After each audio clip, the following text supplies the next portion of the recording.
Hello and welcome to the i2i Workplace Talent Management. This module is on coaching, mentoring, and training. Important aspects of being a supervisor or manager. Training your staff is one of the most important functions of a supervisor or manager. In this module, we'll talk about the supervisor's role as a coach, consultant, teacher, trainer, and mentor. We'll also talk about how adults learn best, and effective mentoring, training, teaching job standards, and also a bit on career development. This module is for supervisors, but also managers, project managers, team leaders, and anyone that's in a coach or consultant role. When you need to convey your expertise to employees and transfer your skills to them. In your role as a coach, it's important for you to focus on how adults learn best. There are 5 basic tenets to keep in mind in your role as a mentor, according to the book Managers as Mentors. Number 1, you want to focus on needs and interests.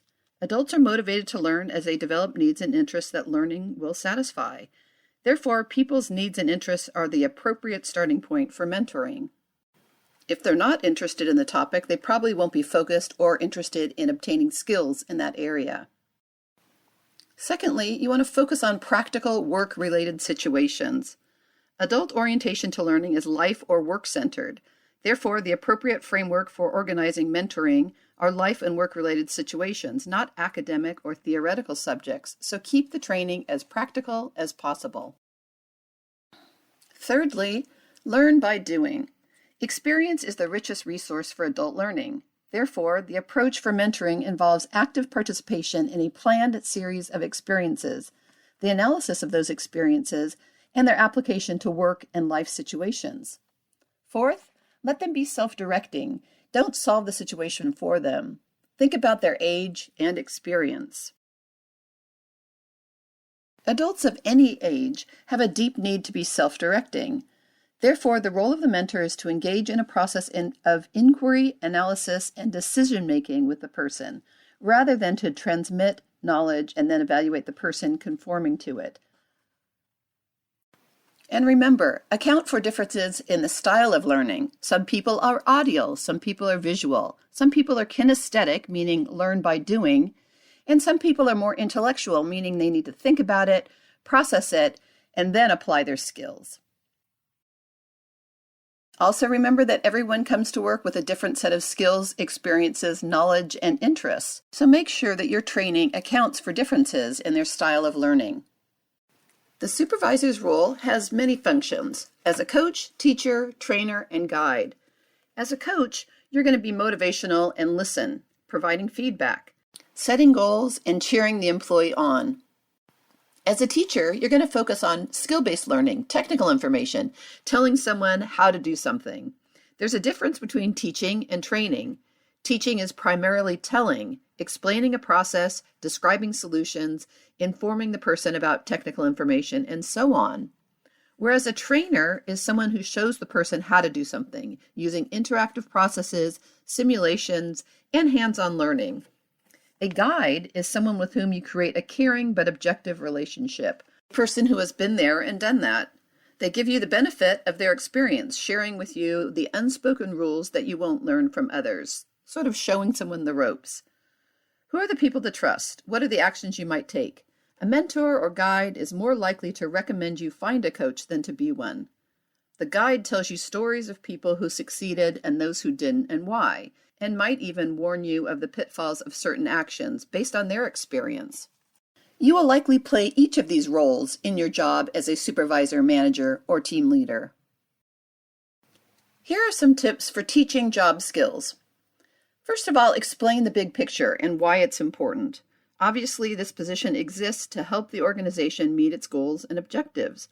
Take this opportunity to establish a sense of pride and worth in the employee. Let them know how their job makes a difference to the overall objectives of the organization. When possible, use graphics to review the employee's job and help them understand the flow of the work.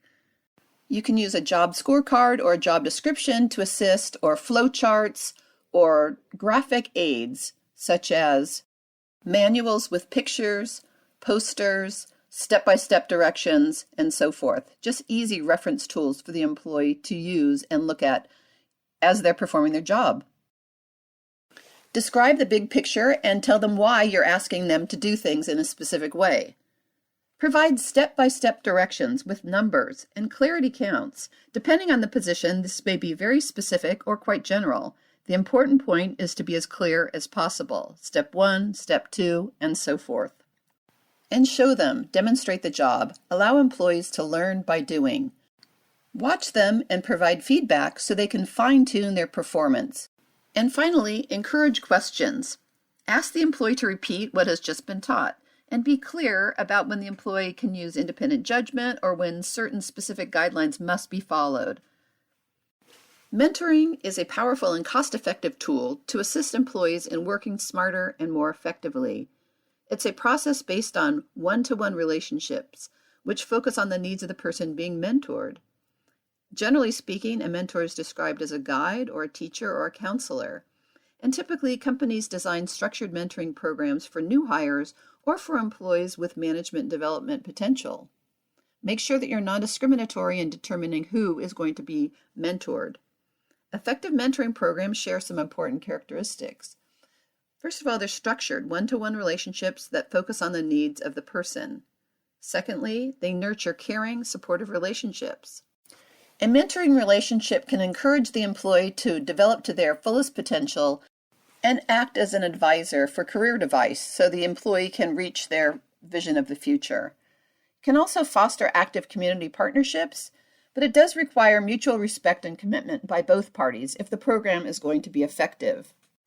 The mentor can expect to wear many hats in the relationship, and most likely the roles will evolve over time. At the beginning of a mentoring relationship, the mentor is likely to play the role as a role model, a storyteller, as a giver of feedback, and later on the process may evolve to more of a counseling or advisory position. Mentoring can be one of the most useful techniques because it establishes a relationship rather than a process between two people. As a mentor, you can serve as a role model, suggest options, and subtly guide the employee down the right path. Mentors are sometimes outside the usual chain of command, so not their direct supervisor. But a mentor is someone who can objectively observe the trainee from the outside without the need for the direct benefit of improving the trainee's abilities. With regard to training, your organization may or may not have a formal training program for specific employees. Regardless of whether you have a training function in your organization, you want to make sure that employees do have the ability to gain skills in a variety of ways, but give the employees responsibility. This is not just formal training, but could be as informal as lunch and learns, expert speakers, classroom trainings, shadowing, online courses and videos, or specific readings and study groups. These are all great ways to develop expertise. Remember to reward the expertise. So, for example, if an employee does attend an outside class, give them the opportunity to showcase their new skills by making a presentation in a weekly meeting. And think about the importance of having internal subject matter experts on a variety of subjects, equipment, software, and so forth. Develop a database for those special skills, reward those experts, and make a list of key subject matter experts to encourage employees to continue their learning in various areas.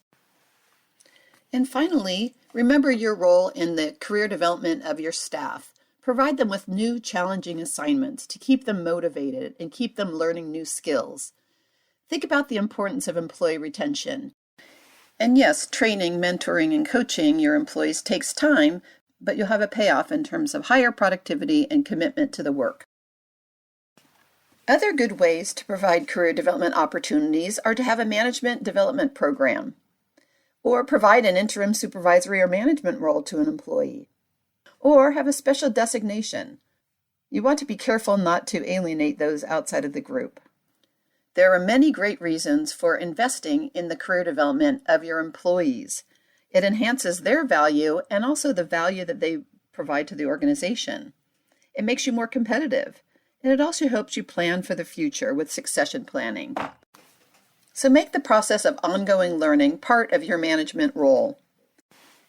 And remember, certain employees will need more hands-on coaching and development than others. Take the time to do it right when you first start working with an employee.